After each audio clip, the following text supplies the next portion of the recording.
Un mois après la levée de plusieurs restrictions, nous avons parlé à des restaurateurs à la chute pour connaître leur avis sur le plan de réouverture.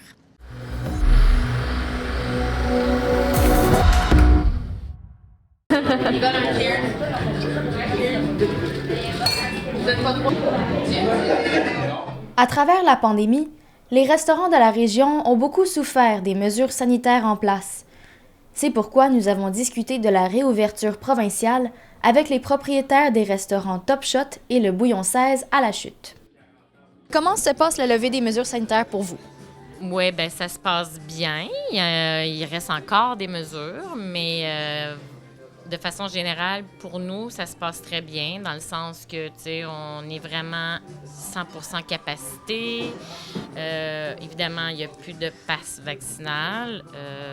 Donc, on sent que les gens, ils sont comme plus willing, excuse-moi l'expression, de sortir. Ça fait du bien. On revoit des gens, clients que ça faisait longtemps qu'on n'avait pas vus.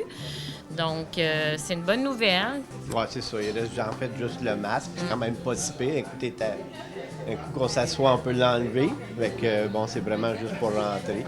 Fait que c'est quand même bien là, qu'il reste juste ça. C'était temps, là. C'était Ouais. temps, là. C'est quelque chose que ça rend la vie plus facile pour nous puis le staff. Puis on voit finalement des clients qu'on n'a pas vus depuis longtemps. Ça fait du bien. Oui, pour côté business, oui, c'est bon. Vous avez comme l'opportunité de recommencer à organiser des spectacles. Oui. Donc, comment ça se passe? Mais regarde, ça fait à peu près un mois qu'on a recommencé. On a attendu jusqu'après quand toutes les restrictions ont été arrêtées. Donc, le premier spectacle qu'on a fait depuis la réouverture, puis c'est le 18 mars. Puis jusqu'à date, on a une bonne réponse de la clientèle. C'est le 4e qu'on fait ce soir, puis jusqu'à date, ça va bien. Puis je pense que le monde sont content d'avoir des choses à aller faire, des sorties, quelque chose d'intéressant à aller voir. Est-ce que tout se passe comme vous l'aviez anticipé? Oui, présentement, là, finalement, on voit le même volume, puis le même nombre de clients, le même chiffre d'affaires qu'on avait avant le COVID. Après 2 ans, on est finalement rendu à normal. Puis, est-ce que vous avez eu des bons commentaires de la part de votre clientèle? Oui, il y a une chose qu'ils ont aimé, c'est qu'on on offrait la livraison pendant le COVID, puis on continue à le faire parce que la demande est là. Donc, c'est quelque chose que la clientèle a apprécié pendant les fermetures, puis les 2 ans qu'on a passé avec les restrictions. Cependant, la pénurie de main-d'œuvre a frappé les restaurants plus fort à cause des longues périodes de fermeture. Veut pas, les restaurants, entre autres, c'est pas juste nous, on a fermé 3 fois. Fait que c'est sûr que les gens qui cherchent du travail, c'est comme si dans leur réflexion, ils se donnent la peine de considérer la restauration, c'est-tu comme on est sûr, ça va-tu refermer? T'sais, tandis qu'il y a d'autres entreprises où ils n'ont jamais fermé parce qu'ils étaient essentiels, exemple. Fait que je peux comprendre l'employé qui voudrait ouvrir la porte pour venir travailler ici, puis avoir le petit doute de c'est parce que ça va-tu refermer? Fait que tant qu'à me donner la peine d'aller trouver de l'emploi, mais j'aimerais peut-être mieux que ça soit plus stable, mettons. Ça, c'est comme peut-être une petite épreuve de plus que nous, on voit. Fait que c'est pour ça qu'on travaille un petit peu plus pour... Tu sais, c'est familial, veut pas. C'est une petite entreprise, on a 23 employés. Fait qu'on travaille davantage à s'assurer que tout le monde soit heureux dans la mesure du possible. Justement, comme Audrey expliquait, là, le monde, ils ont peut-être une petite peur que ça ferme encore. Mais aujourd'hui, à l'heure qu'on se parle là, on a du staff qui ont 2 jobs. Ouais. C'est une job de jour, une job de soir. Ouais. Puis souvent, ces jobs-là, ils les ont pris quand on a fermé. Si on n'avait jamais fermé, ils n'auraient pas été voir probablement pour d'autres jobs. T'sais. En dépit des obstacles, les entreprises de la région peuvent enfin reprendre leur souffle.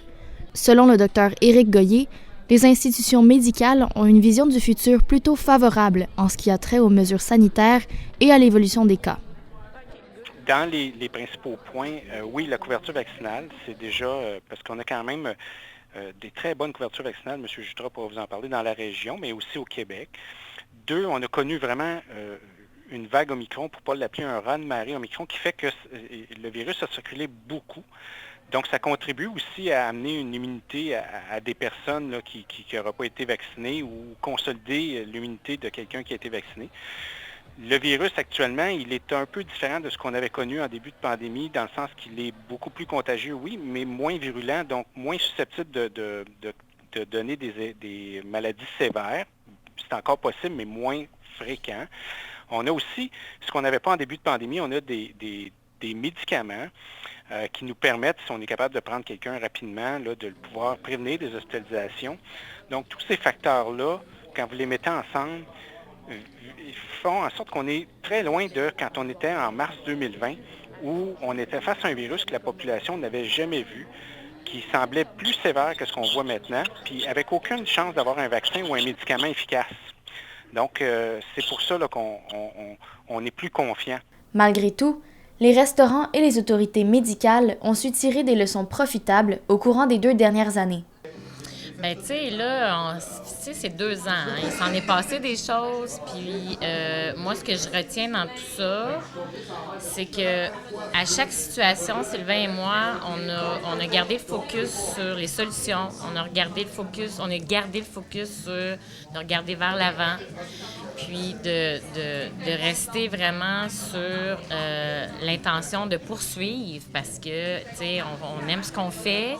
Et on apporte des améliorations. On est ouvert aussi constamment à évoluer, s'améliorer. T'sais. Fait que c'est sûr que pour nous, le fait de s'être associé il y a 2 ans, ça a été comme extrêmement positif. On sait aussi que les clients sont bien heureux. On a beaucoup de commentaires, beaucoup de messages par rapport à ça. On est heureux en finalité. Une chose que j'ai remarqué, je ne sais pas si ça va changer, que moi, j'aime ça pour moi et pour le personnel aussi. Je trouve que les restaurants se vident plus tôt. Mm-hmm. Tu sais, avant, là, on restait jusqu'à 10h, 11h, minuit dans les restos.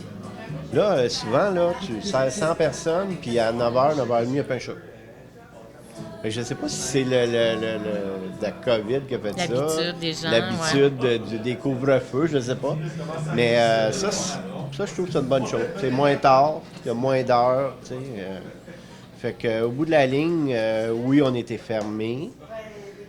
Mais au bout de la ligne, je pense qu'on est content quand même de ces 2 ans-là qu'on a pu... on a fait attention, on a trouvé des idées, puis on a réussi à être solide, malgré tout. Disons, là, actuellement, ça va être l'exercice de, excusez mon anglicisme, mais le debriefing, c'est-à-dire de prendre un temps d'arrêt, de voir un peu tout ce qui s'est passé. On l'a fait à plusieurs reprises durant les 2 ans, mais là, de le faire de façon un peu plus globale, tant au niveau régional que nationalement. Différents organismes ont produit des rapports ou sont sur le point de produire des rapports, entre autres la commissaire santé-bien-être, il va y avoir des rapports de coroner, donc on va avoir à prendre connaissance de ces rapports-là aussi pour nous identifier les zones d'amélioration. Donc, c'est vraiment le travail là, qui doit se compléter de ce côté-là. Puis je pense que Mme Landry a nommé l'approvisionnement en équipement, l'importance de la prévention du contrôle des infections dans nos différents milieux, mais incluant des milieux d'hébergement, parce qu'habituellement, c'est des milieux de vie pour ces gens-là, donc ça change un peu. Mais ce que je retiens, par exemple, du dernier 2 ans sur une note positive, c'est la mobilisation des équipes du réseau de la santé, mais même aussi les partenaires externes, l'agilité aussi, puis je vous dirais leur implication, là, comme je disais tantôt, ce matin, je rencontrais certaines équipes là, puis on regardait le bilan un peu des actions qui ont été faites. C'est assez impressionnant. Et puis des gens qui sont venus nous prêter main forte d'ailleurs, qui repartent un peu, je dirais, émus du fait d'avoir participé à l'effort contre ça. Est-ce que vous avez comme un dernier mot à dire à votre clientèle? Non, je veux dire merci pour le support qu'on a eu pendant le COVID, parce que sans la clientèle, sans le support qu'on a eu avec la livraison puis les pick-up, ça aurait été beaucoup plus difficile, vraiment. So, gros merci. Mais la clientèle, c'est sûr qu'on leur dit merci. Hein? C'est grâce à eux autres qu'on est là et qu'on peut vivre. Hein? Moi, ça fait quand même longtemps, là, je suis cuisinier depuis environ 40 ans. Donc, le monde de la chute, Tu sais, je les servais quand j'avais 20 ans, puis je les sers maintenant à 60 ans. Là, tu sers les enfants, puis les C'est ça, tu sais. Fait que, tu sais, je veux dire, je connais tout le monde me connaît, tu sais. Fait que ça, je trouve ça le fun, tu sais, aujourd'hui, d'être rendu là. C'est un privilège, comme je disais justement à Sylvain ce matin. Tu sais, moi, je me sens vraiment privilégiée. Chaque fois que quelqu'un rentre, tu sais, ils nous choisissent, tu sais, pour venir passer un bon moment, que ce soit 1 heure ou 5 heures, peu importe, tu sais. Ils ont confiance en nous, ils se sentent bien, ils apprécient l'ambiance et puis ils savent qu'on reste, tu sais, ouvert justement. Donc, c'est vraiment gratifiant de pouvoir à tous les jours débarrer à la porte et dire hey, moi là, tu sais, je fais ce que j'aime, tu sais, je me réalise, puis l'énergie qu'on dégage, les gens, ben ils apprécient ça, puis ils nous le témoignent, fait que c'est touchant, tu sais, fait que ouais, moi merci vraiment d'avoir été là pendant ces 2 années-là. J'ai plein de visages qui me viennent, puis d'avoir cru en nous, pareil comme nous, on a cru aussi, puis qu'on était là aussi pour d'autres, parce que nous aussi, on encourage, puis on est présent, puis on est actif, fait que c'est comme un beau cercle vertueux qu'on met en place. Donc, un gros merci, sincèrement, encore et encore.